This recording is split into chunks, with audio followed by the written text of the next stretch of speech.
Josué, c'est celui qui a remplacé Moïse dans la responsabilité auprès du peuple de Dieu.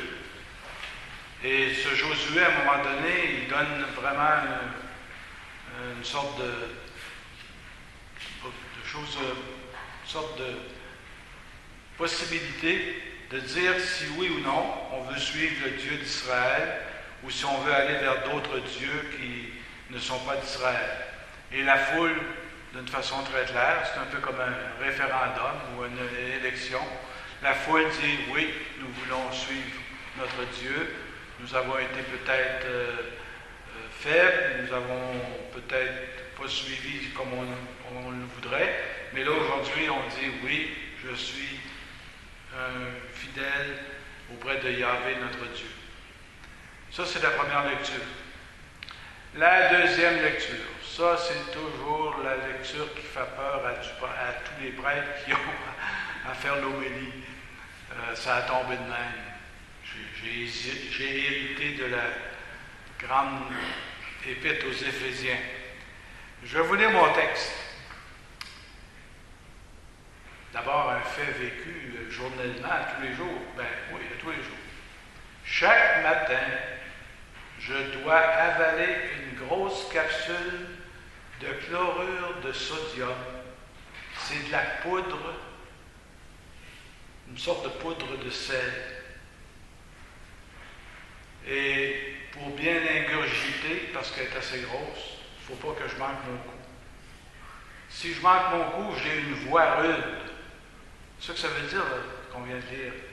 Si on ne fait pas ça, la pilule, elle reste poignée dans le gorgoton, comme on dit, là.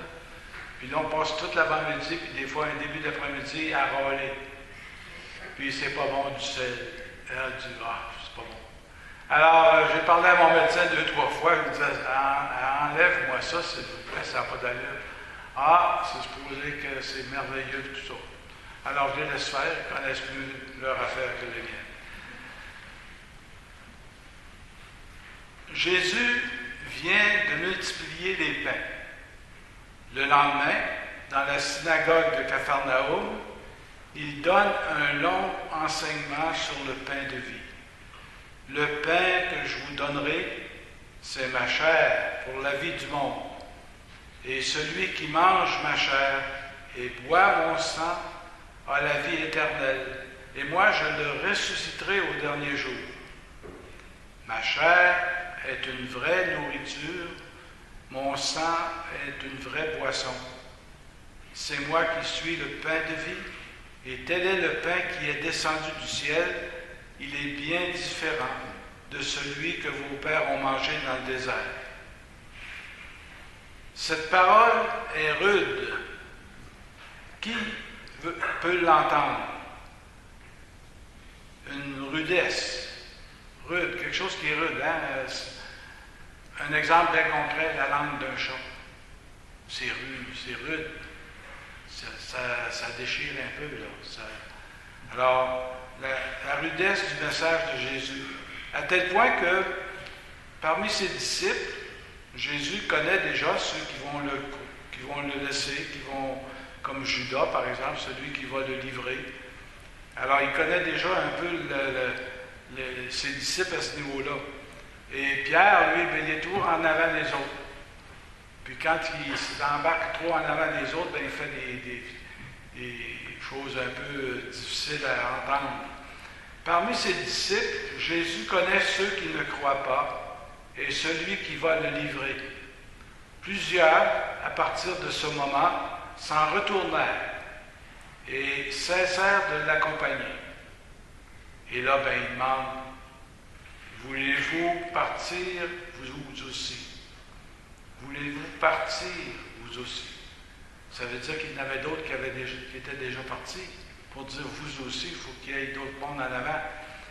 Ils s'en retournèrent et cessèrent de l'accompagner. Voulez-vous partir? Et Simon-Pierre répondit, Seigneur, à qui irions-nous? Tu as les paroles de la vie éternelle. Quant à nous, nous croyons, nous savons que tu es le Saint de Dieu et tu es le pain de Dieu. Tu es celui qui descend du ciel et qui donne la vie au monde. C'est un peu ce qu'on vit avec l'Eucharistie. Tout à l'heure, dans un geste très simple, vous allez avancer devant les célébrants et on va vous mettre dans la main un petit morceau de pain, très petit. Et ce pain, il descend du ciel. Un peu comme les Hébreux dans le désert se sont aperçus à un moment donné que Dieu les nourrissait tous les jours avec la manne. Et là, nous autres, aujourd'hui, on continue cette coutume-là. On vient recevoir le pain qui descend du ciel. Et ce pain-là, il vous accompagne. Vous allez le manger. Vous allez le transporter chez vous, chez votre voisin. Vous allez le transporter pour, en tout cas, arranger des choses avec des gens avec qui, des fois, vous avez eu une sorte de petite chicane.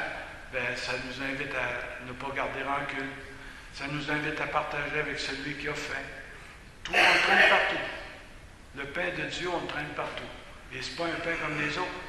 C'est un pain qui descend du ciel. Et Saint Paul, il tente de nous expliquer ce grand mystère qui existe entre le Christ et l'Église. Et il nous affirme que l'amour, c'est un grand mystère, c'est mystérieux.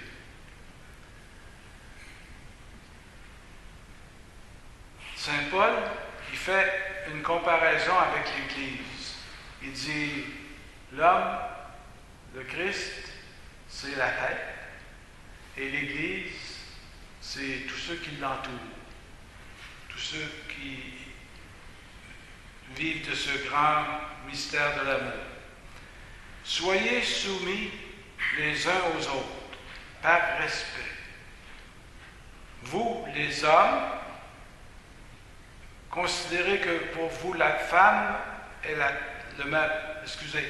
Pour la femme, le mari est la tête. Mais moi, je dis un petit peu quelque chose de différent.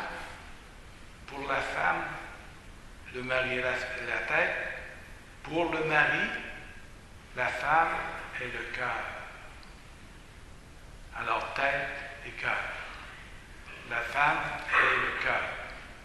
C'est profond, ça. C'est quelque chose que des fois, on ne pense pas. Mais quand un mari et une femme sont ensemble, ils sont unis. Ils sont heureux d'être respectueux l'un de l'autre. Et c'est un grand mystère. Tout comme pour le Christ envers l'Église. Vous, les hommes, aimez votre femme de la même façon que les maris devraient aimer leur homme, leur mari. Vous, les hommes, aimez votre femme à l'exemple du Christ qui a aimé l'Église, pour la rendre resplendissante, sans tache, ni ride, sainte, immaculée. C'est de la même façon que les maris doivent aimer leurs femmes. Ce mystère est grand. Le mariage unit les époux devant Dieu et devant les hommes. À la vie, à la mort. Les époux doivent implorer Dieu souvent dans leurs prières pour demeurer fidèles à la parole donnée. L'humoriste français, Coluche, expliquait ainsi ce dilemme.